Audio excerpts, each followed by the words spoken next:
Ano po karami? Ipasok mo yung 1/3 kasi kung yung tip lang baka lumabas. 1/3 So wag kang manginig, pag nanginig ka matanggal yan. So inject. Pag nagkawilo ako na. Tandaan na. Inject na yan, o yan. That is a bleb. Okay, remove it slowly and Yan na. get a dry cotton. Dry. Hindi wet, ha? And hindi pa puputukin. Ano mo lang yung tubig. Get your ballpen, black ballpen. Black ba ito, ma'am?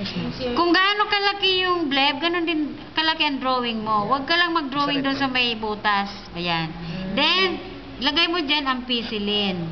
Susulatan siya. Kung may plaster, lagyan mo ng plaster. Ay, ibang pasyente ayaw sulatan ang kamay nila.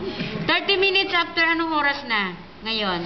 So, 5 to 2:20 po. 2:55. 2. Di ba? 1. Ano? 2:51. 2:51. After 30 minutes, anong oras na? 2:21. 2:21. 2:21. Ilagay mo dyan 2:21 PM. Tapos, minsan may signature mo pa. No? 1:55. Kasi, after 30 minutes, bumalik ka sa pasyente. Titignan mo kung positive o may reaction siya. Okay? Ano mo nalaman kung positive? Okay. Kung ito, scope ha, scope method. Yan ang uso ngayon. Kung positive, redness. Redness, tapos itchiness. Okay. Then, late sign na yun. Itchiness, tapos lumaki siya. Yung bilog, alam mo, ganito lang kaliit, lumaki siya. Namula. Ibig sabihin, lalaki yan.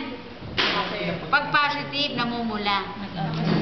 Di ba nakita mo naman yung ballpen, ganyan kalaki. Tapos pag nag-positive siya, lalaki yan hanggang dito, minsan. Lampas sa guhit. That is positive. Which there is a positive reaction allergy siya sa gamot, ng ampicillin. Ma'am, ibig sabihin pala, hindi pala lahat yan. Hindi! Dilution lang, proper dilution. Lahat siya. Kunti lang, mga ilang ano lang. As long as sabi sa book, ito lang ang ipasok mo. Point 1. Pero pag wala pa dyan will or bleb, kahit sumobra ka. Kaya nga, hindi ka dapat mag-through intro. Pag pumasok ka, pagkatapos lumabas, naku, palpa ka na. Hugutin mo ng konti, ipasok mo. Huwag ka magpalata lang sa pasyente na mali yung ginawa mo.